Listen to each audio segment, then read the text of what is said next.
La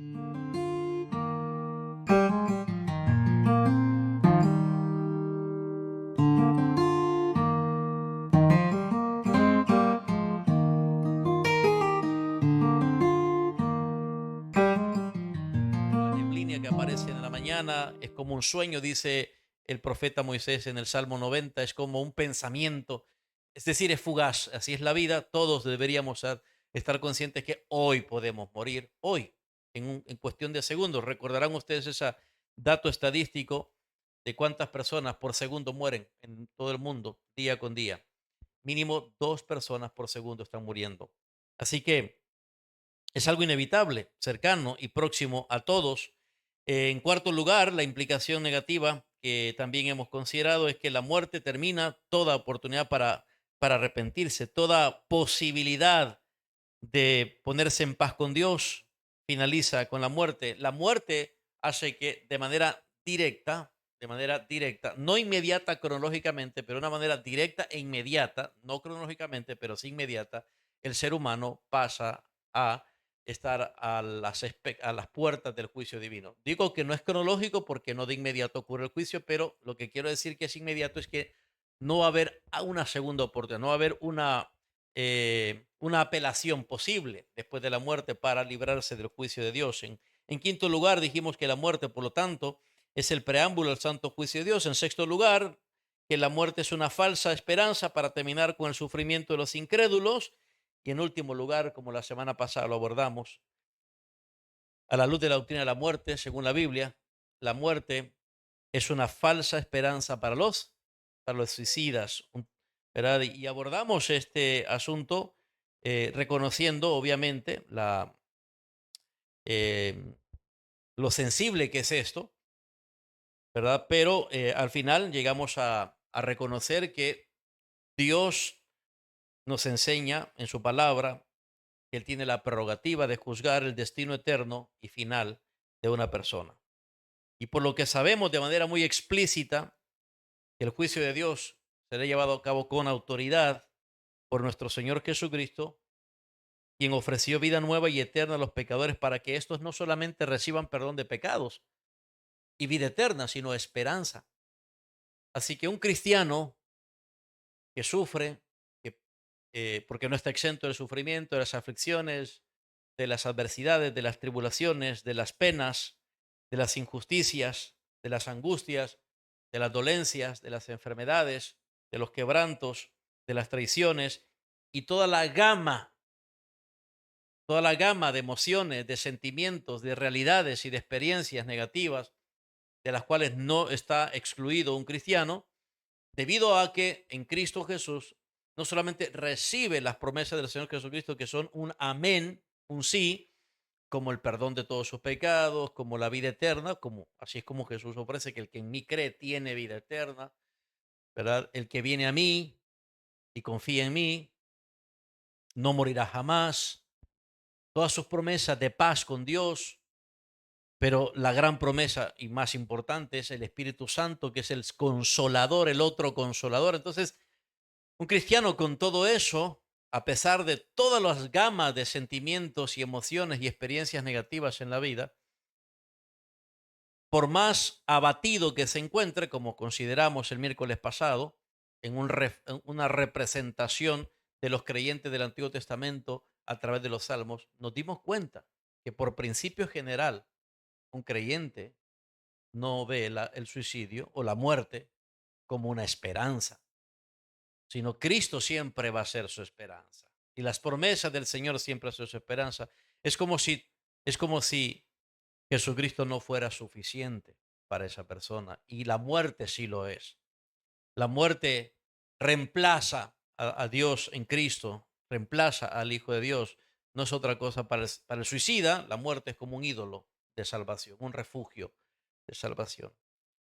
Entonces, consideramos esto, ¿verdad? El cristiano, por más que sufra, él tiene una vida con esperanza viva y por lo tanto puede ser constante en la esperanza, soportando el sufrimiento como fruto del Espíritu de Dios. Él no amenaza contra su propia vida porque valora la vida que tiene, además ve que el vivir es Cristo. El vivir es Cristo. Él considera como cristiano que mientras Dios lo tenga con vida, es para beneficio de la obra, como el apóstol Pablo se consideraba. Ustedes recordarán el apóstol Pablo cuántas veces estuvo expuesto a la ejecución, expuesto a morir. Yo creo que un hombre como el apóstol Pablo, hay muchos ejemplos, ¿no? De hombres creyentes, de creyentes en Dios, que se la vieron en situaciones realmente angustiosas. O como dice el mismo apóstol Pablo en Romanos capítulo 8, somos puestos como corderos al matadero, como corderos al matadero. Y el mismo apóstol Pablo, pues, con toda la experiencia de tribulación y una lista de adversidades que él enumera a través de la carta a los Corintios en su segunda carta, yo creo que quien hubiese encontrado en la muerte el descanso de todo eso, o sea, la esperanza final, ¿verdad? Y visto el suicidio como algo positivo, como algo noble, como algo benigno, hubiese sido el apóstol Pablo. Sin embargo, él consideró lo siguiente en Filipenses capítulo 1, y esto, hermano, solamente para poder cerrar con un último pensamiento, lo que, a manera del repaso de la semana pasada, este último, esta última implicación negativa antes de poder comenzar con las implicaciones positivas. Filipenses capítulo 1, ustedes yo creo que conocen muy bien el testimonio del apóstol Pablo, declarado aquí en estos primeros versos de la carta a los filipenses. Acompáñenme a leer capítulo 1 y escuchemos el testimonio del apóstol Pablo. Aquí tenemos al apóstol Pablo, que después de dar gracias a Dios por los cristianos en Filipos, por sus hermanos, dice el versículo 12, quiero que sepáis, hermanos, que las cosas que me han sucedido han redundado más bien para el progreso del Evangelio, de tal manera que mis prisiones, las prisiones, está dándonos a conocer las circunstancias del apóstol Pablo justo cuando escribe esta carta. Él es un prisionero, pero no es un prisionero por delitos, ¿verdad? Por infracciones que pudo haber cometido contra, primero contra la ley de Dios y segundo contra las leyes humanas, o sea, no es un infractor de leyes. Bueno, desde el punto de vista romano, en aquella época sí era un infractor de ley. ¿Cuál era y de los judíos también. ¿Cuál era la ley para ellos que infringía? Para los judíos era un blasfemo como Jesús, ¿verdad? Porque Jesús proclamaba que él era el Hijo de Dios, el único Salvador, el Mesías. Y el apóstol Pablo creyó eso y predicaba eso de Jesucristo. Entonces, para los judíos esa era una infracción de blasfemia. Para los romanos era una infracción de alta traición contra el imperio, porque solo César es el Señor. Solo César es el Señor. El emperador de Roma es el único Señor, quien se atribuía a sí mismo deidad como parte del culto pagano de los romanos. Entonces sí era un prisionero por esas infracciones, pero realmente no eran infracciones, sino desde el punto de vista malvado de la maldad de este mundo. Entonces dice, mis circunstancias son prisiones, pero no era la primera vez que estaba bajo prisión. Ahora, en esta prisión era muy probable, y el apóstol Pablo era consciente de eso, que en esa prisión, o sea, en este encarcelamiento que él estaba experimentando cuando escribió esta carta, él sabía cuáles eran las dos alternativas, las dos posibilidades que lo llevarían en cuanto a ese encarcelamiento. Si ustedes lo notan conmigo, y, y bueno, una cosa más, él en versículo 16 alude a qué tipo de condiciones y circunstancias son las que él pasa en la prisión, justo cuando está ahí.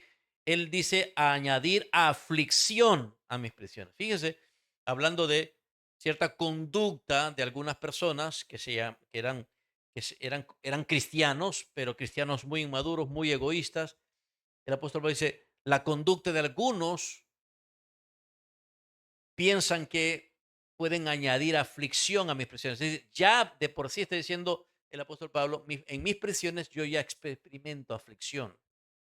No es para menos, era privado de libertad, pero sobre todo en las condiciones más vergonzosas, humillantes, como un prisionero romano. Pero noten ustedes, el apóstol Pablo era consciente de cuáles serían las alternativas en sus circunstancias, que no sería la primera vez. Noten aquí lo que dice el apóstol Pablo.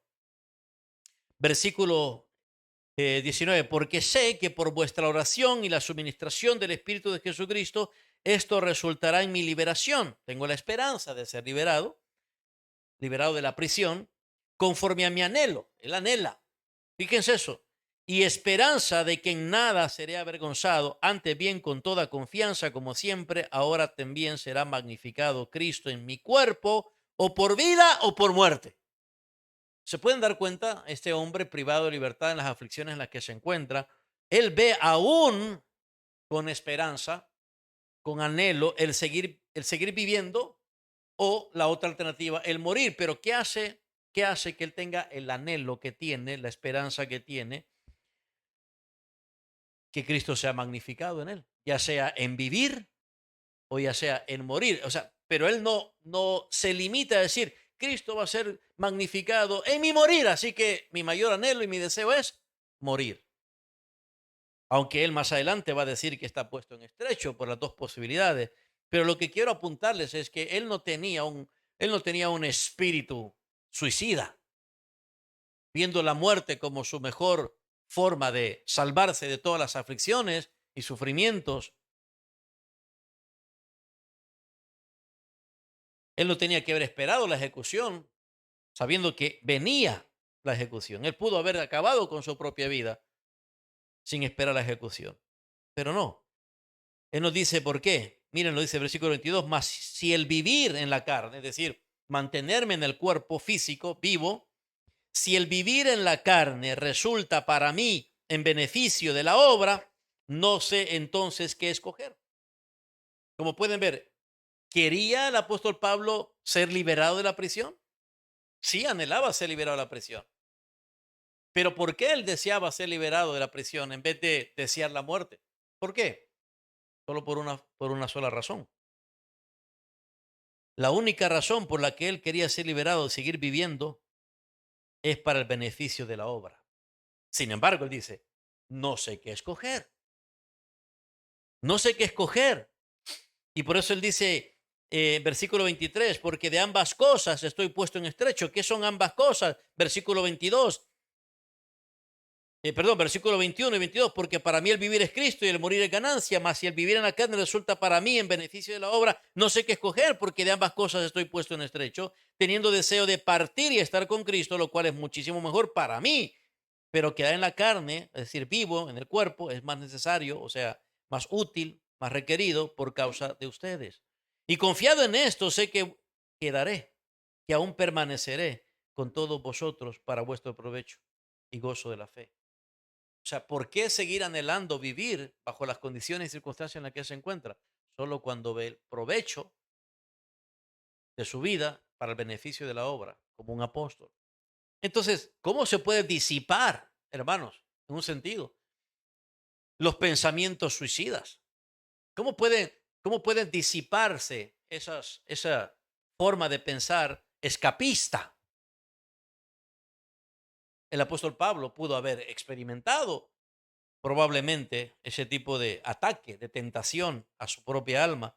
Y la manera de hacerlo, hermanitos, es considerar como que la vida es para que Cristo sea magnificado. Si vivo, que Cristo sea magnificado. Si muero, que sea. No limitarme a una sola opción, sino ser consciente de las dos opciones. Y cualquiera de ellas dependerá del Señor. Y por lo tanto, dice el apóstol Pablo, encuentro propósito en cada una de ellas. Un buen propósito. Un buen propósito. Muy bien, entonces, definitivamente y claramente, la muerte es una falsa esperanza para los suicidas. Sin embargo, hay esperanza para los suicidas.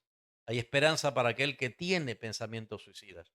Y esa esperanza está en Cristo y en el Evangelio de nuestro Señor Jesucristo. Muy bien, ahora sí, vamos a concentrarnos a partir de hoy en las 7 implicaciones positivas acerca de esta doctrina de la muerte. Por lo que hemos aprendido de la palabra de Dios acerca de la muerte, de lo que es la muerte, lo que es el morir, de lo que es los tipos de muerte, todo lo que hasta ahora hemos ido recogiendo bajo la enseñanza de la doctrina de la Biblia sobre la muerte, entonces vamos a ahora enfocarnos en las implicaciones positivas de la muerte Son 7, hay muchas más, pero he procurado resumir y concentrarme en 7 nada más, como lo hicimos con las implicaciones negativas. La primera de esta noche es la siguiente. A ver, ¿logran verlo en pantalla? ¿Cuál es? Que la muerte, estamos hablando de la muerte, a la luz de la doctrina bíblica, ¿verdad? A la luz de esta teología sana, a la luz de lo que Dios y solamente Dios nos puede enseñar y decir la verdad acerca de la muerte, de nuestra mortalidad, de acuerdo a lo que ya hemos venido aprendiendo por varias semanas. La muerte es el acto soberano de Dios al reclamar el aliento de vida de toda alma. No es la autoridad del diablo. Repito, esto es muy importante como implicación de lo que la Biblia enseña sobre la muerte, sobre la mortalidad. Que la muerte es el acto soberano de Dios al reclamar el aliento de vida de toda alma, no es la autoridad del diablo. ¿Quién es el soberano en la muerte? Y, y- y esta implicación debería atravesar nuestros corazones, debería penetrar lo más profundo de nuestro ser hasta llegar a tratar mucho de nuestra inseguridad, de de nuestro temor, de nuestro miedo con la muerte. Como cada vez que algo no ha pasado y sabemos que va a pasar, se genera una ansiedad. Lo que es incierto para nosotros, aunque es cierto, porque sabemos, de acuerdo a la palabra de Dios y a la experiencia normal, mortal de todos los seres humanos, vamos a morir, pero como es algo incierto el día y la hora, hay una incertidumbre, eso genera, como cuando usted dice, mañana comienzo a trabajar. Hay una incertidumbre, ¿cómo va a ser ese trabajo? ¿Cómo será aquello desconocido para mí? Entonces se genera una ansiedad cada vez que hay incertidumbre, ¿no es cierto? Y la muerte también puede generar esa ansiedad. Y para algunos pueden quedar atrapados en el miedo. Pero lo peor, hermanos, es desconocer quién es el soberano de la muerte. Y algunos, en vista de que son presa y esclavos del temor, de la ansiedad, del miedo, del error, de la ignorancia, llegan incluso a atribuir la muerte al diablo. Y hay un versículo en particular, uno en particular que es frecuentemente para muchos lo que alimenta esa idea. Y es que Jesús mismo fue quien dijo que el ladrón no viene sino para matar, robar y destruir. Y en el contexto Jesús se estaba refiriendo, en contraste con él como el Salvador, como el Mesías, como el verdadero Redentor de Israel, se estaba refiriendo al diablo, ¿verdad? El ladrón, el diablo, el mentiroso, el padre de mentiras. No ha venido sino para matar, robar, destruir, mentir, etcétera. Entonces, de ahí algunos, ¿verdad? Les viene la idea de decir, bueno, Jesús mismo dijo que el diablo es el que mata. Es cierto, Jesús dijo que él vino a matar, y no solamente a matar, sino a robar, a usurpar, a engañar, a destruir, a acabar, a arruinar las vidas de los seres humanos. Si no, preguntémosle a Adán y a Eva en el huerto del Edén. Esa fue su intención, ¿cierto o no? Pero Jesús no dijo más allá de lo que dijo. Y llegar a interpretar que lo que Jesús dijo con eso es que el diablo es el soberano de la muerte, eso es decir, eso es extender lo que Jesús quiere decir, eso es malinterpretar lo que Jesús quiere decir, y Jesús no podía haber dicho eso porque nuestro Señor Jesucristo, el Hijo de Dios, sabe quién es el soberano. Toda la Biblia es una unidad de pensamiento acerca de eso. No hay confusión, sin embargo, algunos, como suele ocurrir, casi siempre, el el peor error que una persona puede tener cuando lee la Biblia es que lee un versículo y llega a conclusiones muy prematuras, rápidas, apresuradas, aceleradas. Y de ahí pues el mal uso de la Biblia o el abuso de la Biblia en diferentes asuntos y este tema no es la excepción. Pero queremos aclarar eso, la Biblia no enseña que el diablo es el soberano de la muerte por varias razones. Hay un sentido no solamente lógico, sino teológico para decir esto, para afirmar que el reclamar el aliento de vida, es decir, la muerte, porque eso es, ¿verdad? Sacar el alma del cuerpo, es un acto soberano de Dios, no del diablo, no del diablo. Para comenzar, ¿qué significa soberano? ¿Saben ustedes lo que significa ser soberano? Bueno, particularmente cuando vamos a la Biblia y queremos saber a qué se refiere este atributo, esta descripción, este calificativo acerca de Dios, del Dios de la Biblia, del Dios y Padre de nuestro Señor Jesucristo. ¿A qué se refiere la Biblia cuando afirma, enseña, declara, proclama, ilustra, refleja la soberanía de Dios en los diferentes pasajes de la Biblia, independientemente si estos son históricos, narrativos, poéticos, proféticos, epistolares, como sean? ¿Qué significa? ¿Qué se refiere la Biblia con soberanía? ¿Quién de ustedes sabe? La soberanía de Dios, que está por encima de todo. Muy bien, hermano Fabio. Control absoluto. Muy bien, hermano Gabriel. ¿Qué más? Autoridad total. Muy bien, hermano. Excelente. ¿Sí, hermano? Muy bien. Hace lo que quiere. Una acción ilimitada, libre de hacer y ejecutar sus designios, ¿verdad? Sus acciones no están limitadas, diría usted, excepto por él mismo, pero por nadie más. Hermana Rebeca. Muy bien. Él es perfecto. Ok. Su autosuficiencia, como dice la hermana Rebeca, ¿verdad? Destaca la autosuficiencia de Dios. Él no necesita de nada ni de nadie, de consejo, de permiso, ¿verdad? De ayuda, de nada. No necesita nada. No necesita consultar a nada ni a nadie. Muy bien, excelente. Hermanos, muy bien. Ahora, no, noté algo. Si ustedes también se percataron, la mayoría de ustedes asoció, o sea, se refirió a la soberanía asociando otros atributos de Dios. ¿Se dieron cuenta de eso? ¿Se dieron cuenta de eso? Bueno, y es que no es que está mal, está bien, porque no podríamos realmente comprender la soberanía de Dios, no tanto definir la soberanía de Dios, ¿verdad? Es muy difícil y muy, digamos, no debe ser nuestra intención definir los atributos de Dios como si pudiésemos definir a Dios en términos completos. Estamos hablando de entender al ser supremo del universo, el infinito Dios. Pero sí podemos de alguna manera comprender los atributos de Dios. Y aquellos de los atributos que de Dios podemos saber, conocer y comprender, no significa que lo sabemos todo de Dios. No significa eso, ¿verdad? Pero volviendo al tema de la soberanía de Dios, sí, ustedes tienen razón. Una forma de poder saber, entender la soberanía de Dios es vinculándolo con el resto de sus atributos. Así que, según la Biblia, la soberanía de Dios se refiere a la suprema autoridad y control absoluto que Dios tiene sobre todo lo que existe, sobre todo lo que existe. Ahora, todo lo que existe tiene un creador, ¿verdad? Un solo creador, un solo Dios.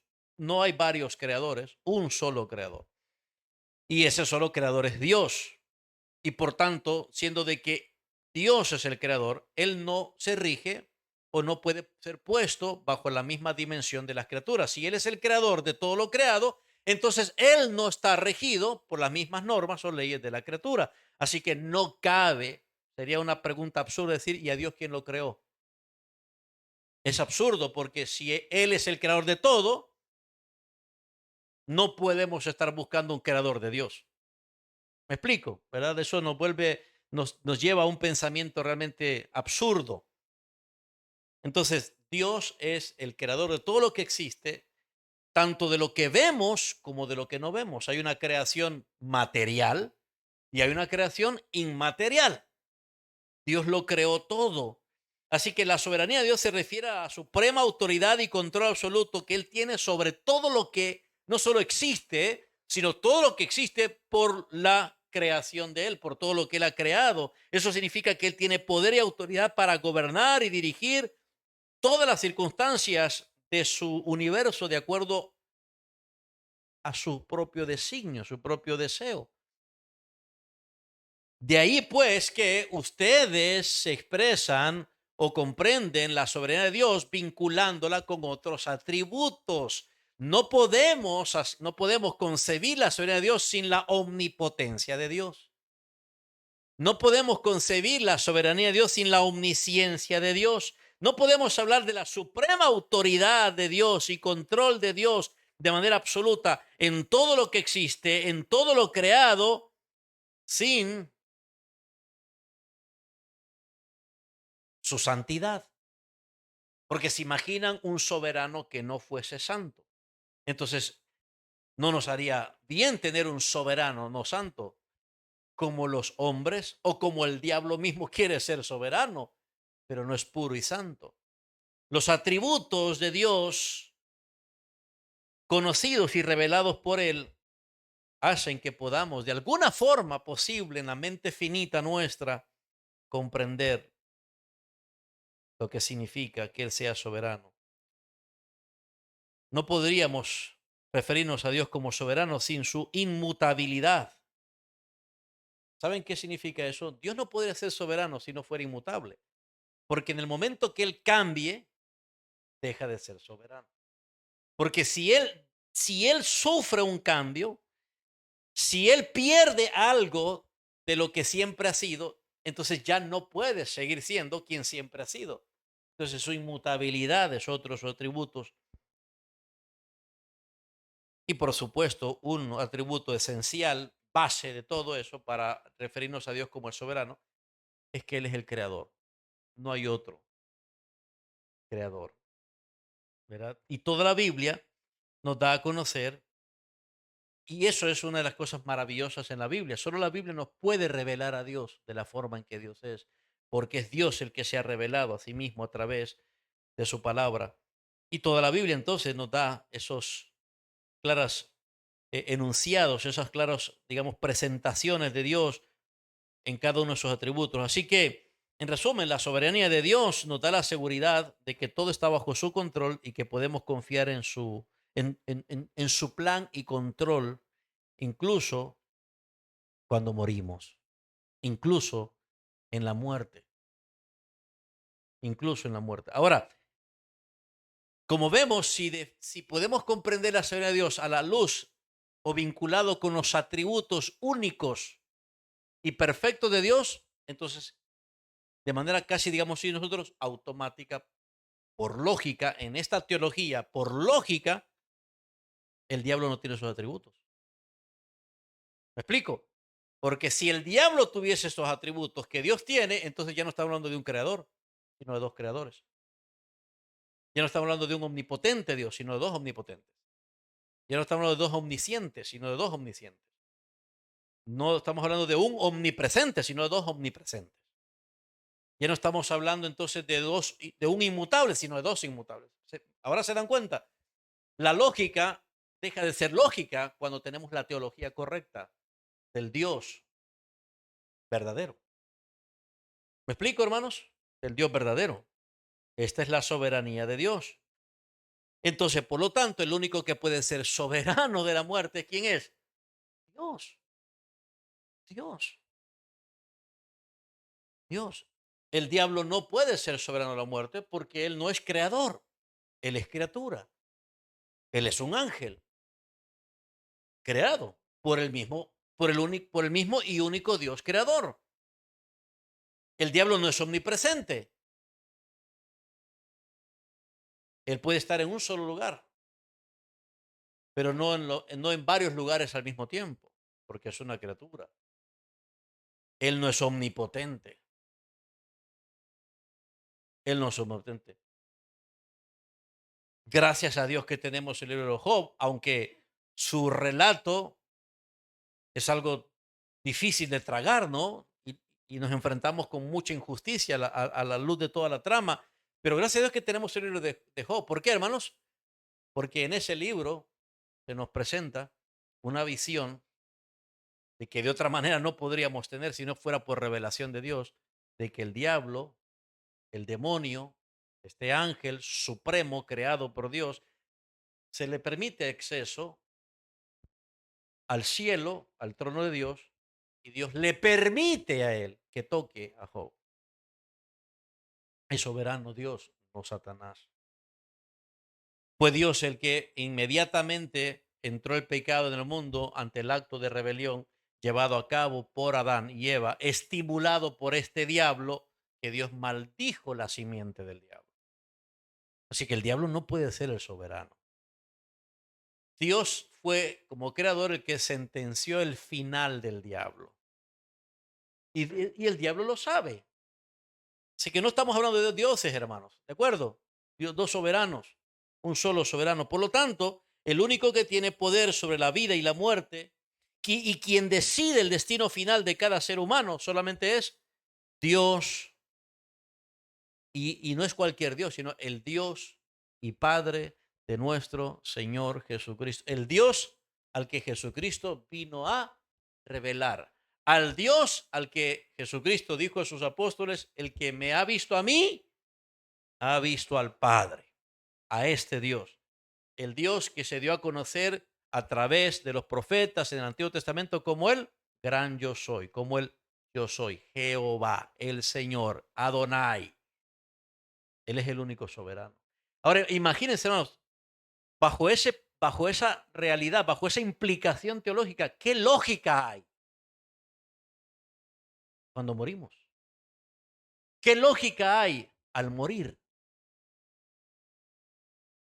Y una de esas es que el diablo no tiene autoridad en la muerte. Sí, él vino a matar.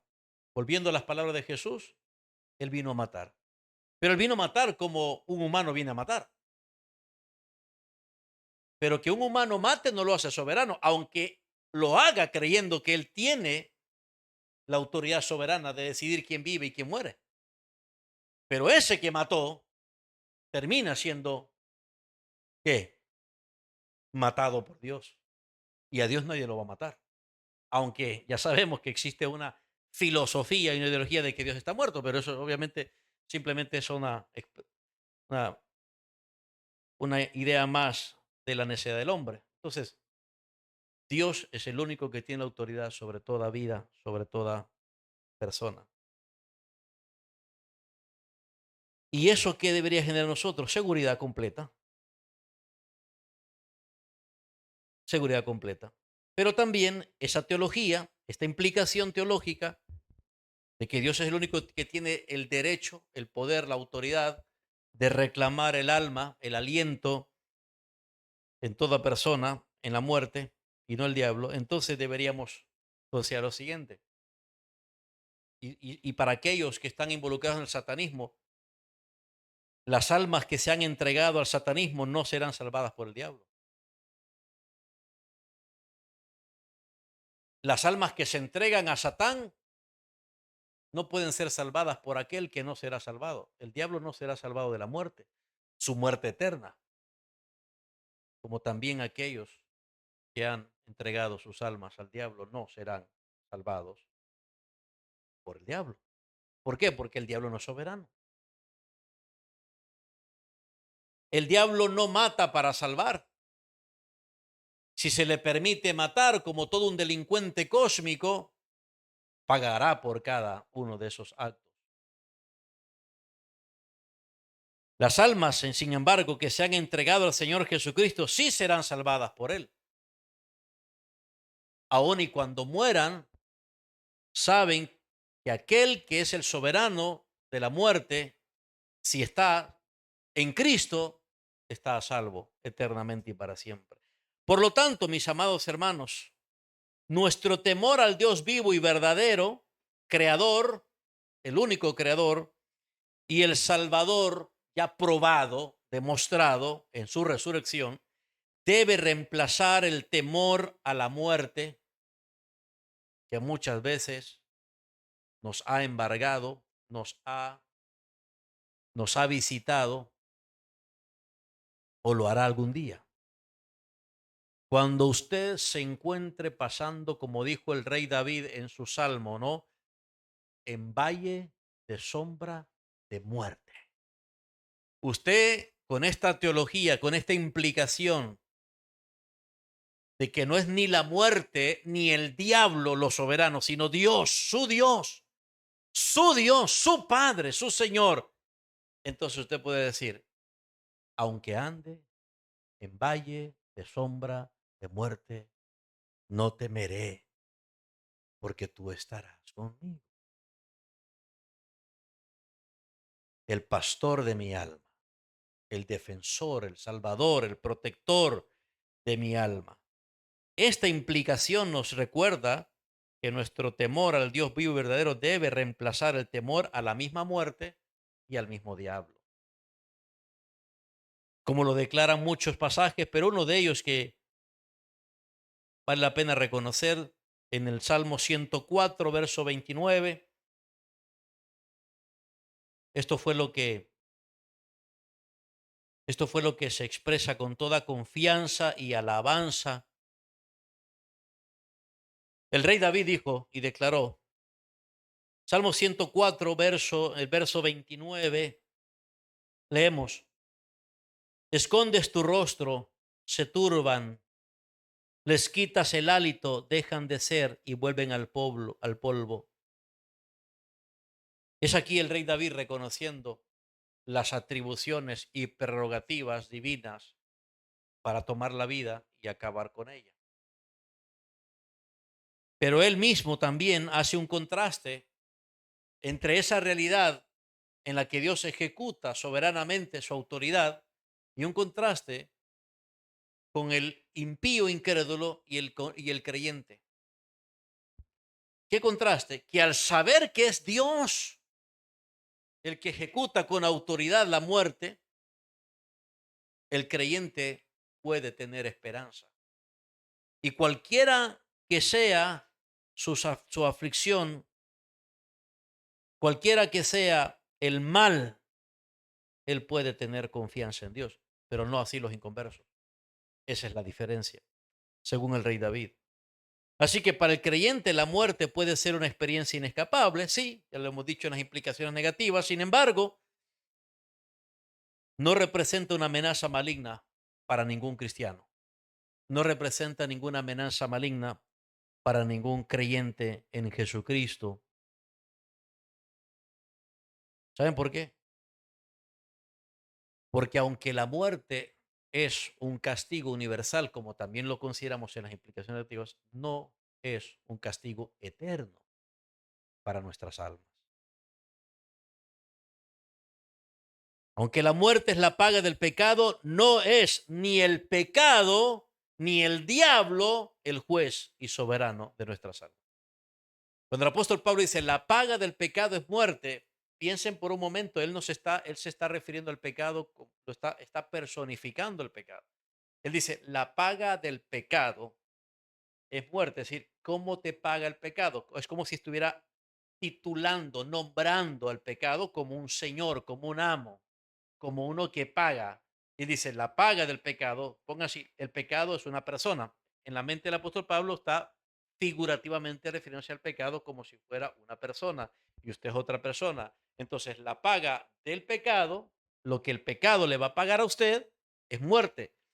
Pero el apóstol Pablo no está diciendo en esa figura, en esa idea figurada de que el pecado es soberano, sino simplemente está diciendo, hay consecuencias del pecado, pero no que el pecado es soberano y juez de nosotros, y mucho menos, como ya dijimos, el diablo lo es. Solo Dios es el juez y soberano. Dios es el único que ha establecido desde el principio el salario merecido para el pecador, un justo castigo contra toda criatura. Sin embargo, el cristiano que ha recibido de parte de Dios el perdón de todos sus pecados, cuando ha invocado al Señor Jesucristo y ha confiado en Jesucristo como el Señor y el Salvador, entonces, ¿sabe qué? El alma de esa persona no teme a la muerte, aunque la muerte sea una realidad. Porque ¿cuál es la única razón para temer a la muerte?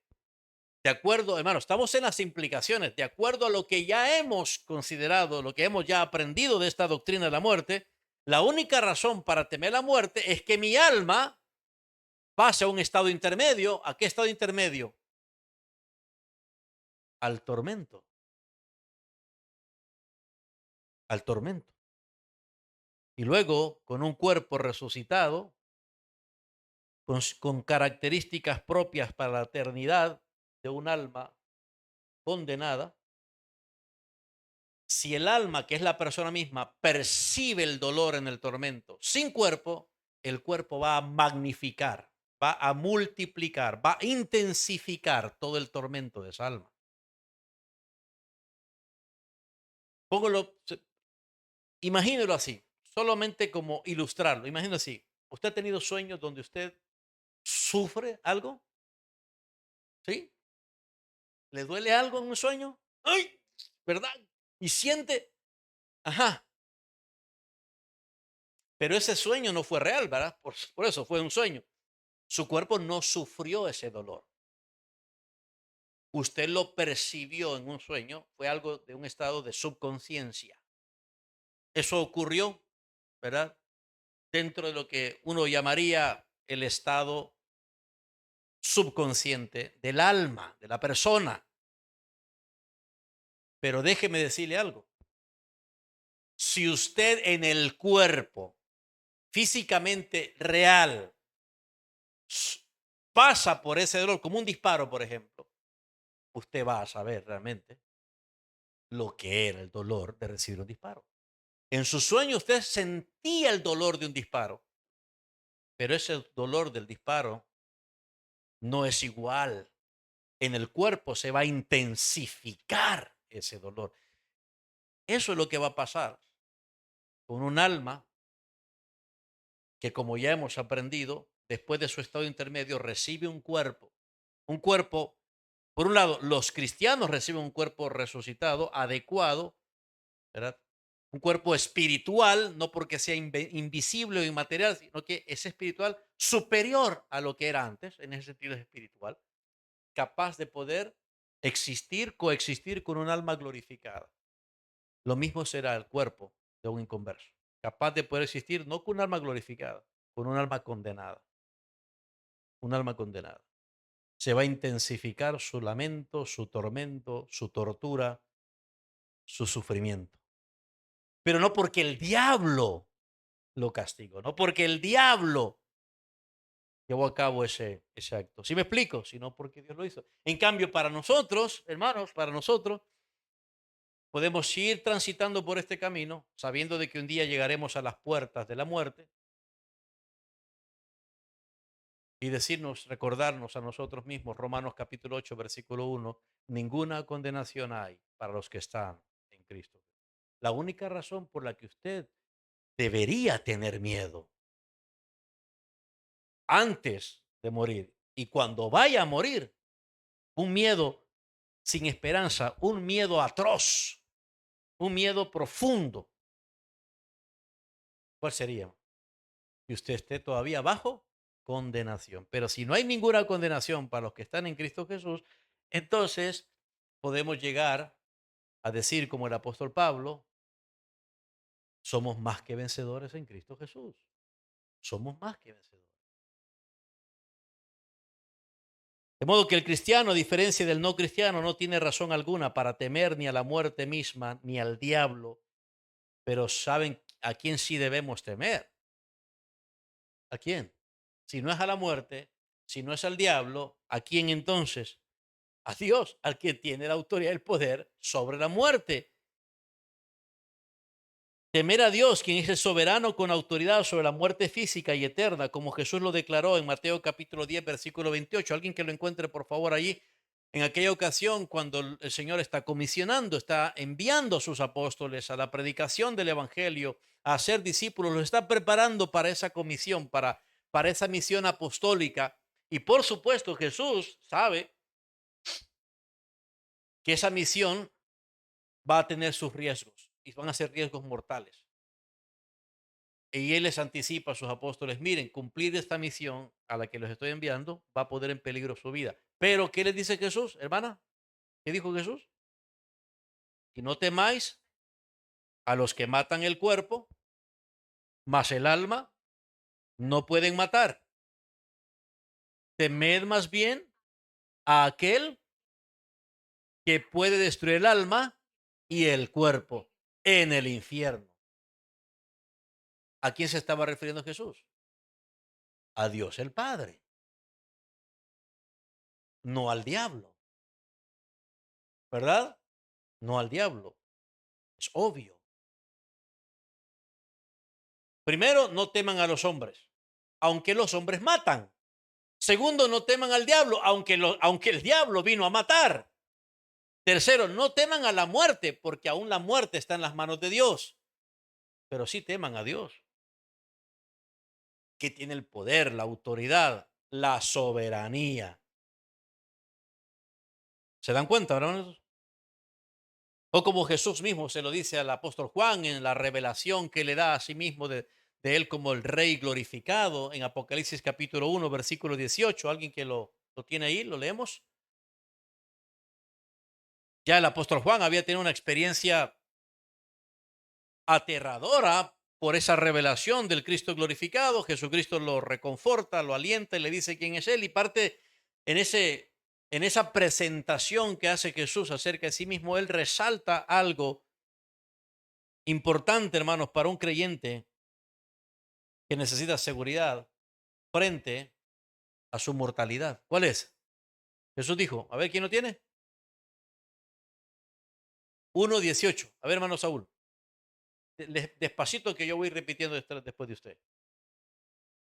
¿Y cómo? Y el que vivo, ajá. Y estuve muerto, mas he aquí que vivo por los siglos de los siglos. Amén. Y tengo las llaves de la muerte y del Hades. Y esa misma terminología, ¿se acuerdan? El apóstol Juan la utiliza allá en los últimos capítulos con la visión del juicio del gran trono blanco, cuando la muerte y el Hades son lanzados al lago de fuego. ¿Quién lo hace? ¿Quién lo hace? Dios. ¿Quién tiene entonces? Entonces, si Dios es el que lanza en el infierno, en el futuro escatológico, cuando Jesús está diciendo que tiene las llaves de la muerte, ¿a qué se está refiriendo? A la autoridad, el poder de poder hacer con la muerte y el Hades lo que él quiera. O sea, él es el soberano. Él es el soberano. Así que, amados hermanos, la muerte del cristiano,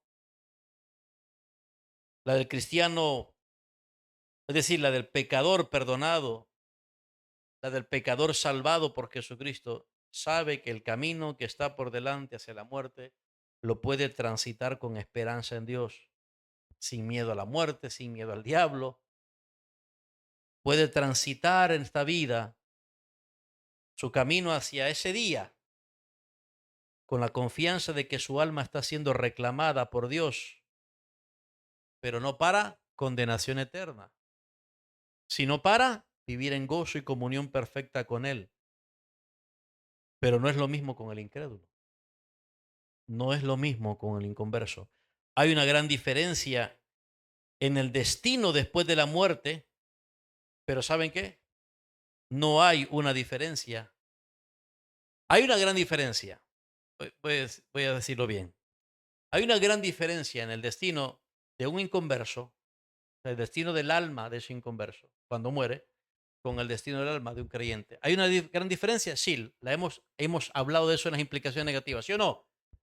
El Hades tiene dos lugares. Uno para las almas, el estado intermedio de aquellos que murieron justificados, perdonados en Jesucristo, paraíso.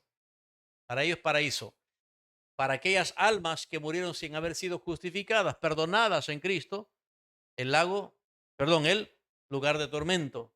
Hay una gran diferencia para el destino de cada alma. Sí, estamos claros, pero no hay una diferencia, no hay diferencia alguna de quién es el que tiene la autoridad en la muerte de esa alma incrédula como en la muerte de esa alma creyente. Ahí no hay diferencia. ¿Me explico? Solo hay uno que puede quitar la vida tanto al inconverso como al creyente. Quien me quita la vida en esta vida, me saca del cuerpo, es el único Dios soberano. Quien puede ser un verdugo y juez por toda la eternidad contra este, pero quien es mi Padre por toda la eternidad para mí. Qué gran alivio es para nosotros eso, hermanito. Qué gran alivio es para nosotros eso. Y yo creo que este proverbio recoge muy bien precisamente esa confianza, ese entendimiento. Noten ustedes Proverbios capítulo 14, verso 32. Proverbios capítulo 14, verso 32. ¿Qué les parece? Lo leemos juntos. Verso 32. Leemos, por su maldad será lanzado el impío, mas el justo en su muerte tiene esperanza. Hay un contraste. Noten ustedes la redacción de los versos, de la estructura poética, ¿no? Por su maldad será lanzado el impío, más, contraste, lo opuesto, el justo. Hay una diferencia, el justo. ¿Quién es el impío? El no convertido, el no salvado, el no redimido, el no regenerado. En la Biblia, en el Nuevo Testamento particularmente, el no nacido de nuevo, el no perdonado en Cristo. ¿Quién es el justo? El justificado. No el justo que es bueno, sino el justificado por medio de la fe en Jesús. El impío que ha sido justificado es el justo. ¿Y cuál es la diferencia? Bueno, en la muerte del justo, aún ahí él tiene esperanza, pero no puede ser lo mismo con el impío, dice Dios. Por eso la implicación negativa, ¿se acuerdan? La sexta, no podemos decir que la muerte de cualquier persona acaba con el sufrimiento de toda persona. No hay cielo por defecto para todos los que mueren, pero sí hay cielo, no por defecto, cielo por gracia, paraíso por gracia, para todos los justos en Cristo, que mueren porque mueren con esperanza. ¿Y cuál es su esperanza, hermanos? ¿Cuál es su esperanza? No puede haber esperanza de cielo, no puede haber esperanza de gozo celestial, no puede haber esperanza de eternidad con Dios, de paz con Dios, si Dios no fuera soberano sobre la muerte. Si Dios no fuera el soberano que es, no podríamos tener esperanza. ¿Se imaginan, hermanos? ¿Se imaginan estar viviendo al acecho de morir en las manos de quién vamos a morir? Por decreto y derecho de quién vamos a morir. Imagínense. Qué horrible sería eso. Qué horrible. Pero por más espantosa que pueda ser la muerte, aterradora, dolorosa, difícil, recordemos quién es el soberano. Y si el soberano es nuestro Padre, si el soberano es nuestro Salvador, si el soberano es, como lo fue para Abraham, el amigo, nada que temer. Qué preciosa implicación, ¿verdad, hermanito? Cuando le damos al lugar a Dios que solo Él merece, aún frente a lo peor que podamos enfrentar. Dios es el único que puede, para el apóstol Pablo, es inconcebible de otra manera, es el único concebible en la mente de un cristiano que puede darnos un poema de victoria, como el apóstol Pablo lo comparte a los Corintios en 1 Corintios 15. Sorbida es la muerte en victoria. Y hasta con sarcasmo, poder llegar a decirle la muerte como si fuera lo que ya vimos que también es concebido como un enemigo vencedor, pero en Cristo, en Dios, decir, ¿dónde está, oh muerte, tu victoria? ¿Dónde está? Más gracias sean dadas a Dios por Jesucristo que nos da la victoria. ¿Por qué tenemos victoria en la muerte nuestra, hermanitos, como cristianos? Porque Dios es el soberano, el único soberano de la muerte. Muy bien, amados hermanos, esa es la primera implicación. ¿Cómo se sienten con eso? ¿Les da seguridad? ¿Les da seguridad? ¿Los prepara para la muerte, hermanos? Si hoy fueran a morir, si hoy fueran a morir, si hoy fuera nuestro último día acá, con este cuerpo,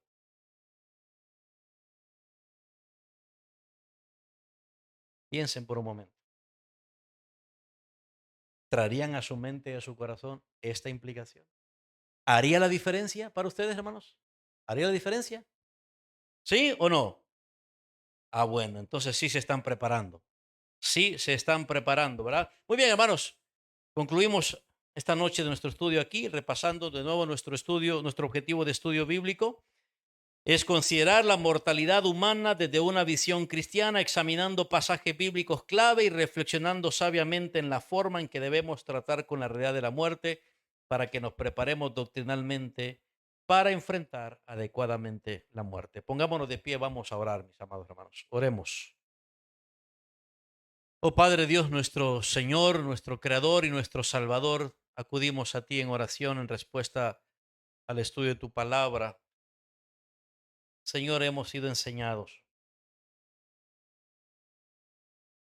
Durante toda esta semana nos has concedido una bendición muy especial que es venir a tus pies para escuchar al Maestro decirnos la verdad sobre este asunto y alimentar nuestras almas con la verdad bíblica acerca de nuestra mortalidad y la de todos los seres humanos.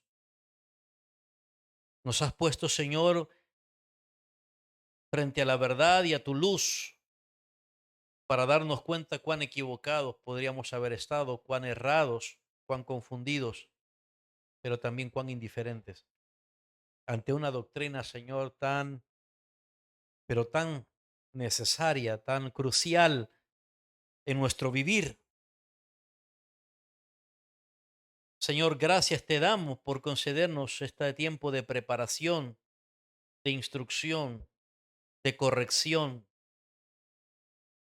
Padre, si hemos de responder sabiamente ante esta realidad, ante esta condición mortal, como lo aprendemos en tu palabra, necesitamos, oh Señor, pedirte que nos ayudes a tener un corazón preparado y bien dispuesto para temerte, con un temor santo, un temor que no nos aleja de ti, sino un temor que nos atrae hacia ti, un temor ante el Dios soberano, glorioso, majestuoso, y que es Rey vencedor y victorioso aún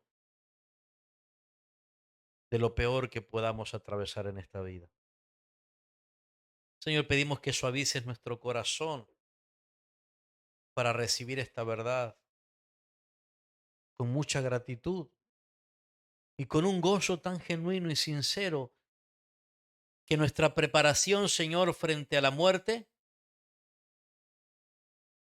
esté determinada por nuestra relación segura con Jesucristo. Pedimos pues que todos los que nos encontramos en esta noche en este estudio y hemos estado juntos estudiando este asunto, este tema, esta doctrina sobre la muerte, y los que han de escuchar puedan encontrarse con Jesucristo, el que es el camino, la verdad y la vida. Padre, que nuestras almas estén listas y dispuestas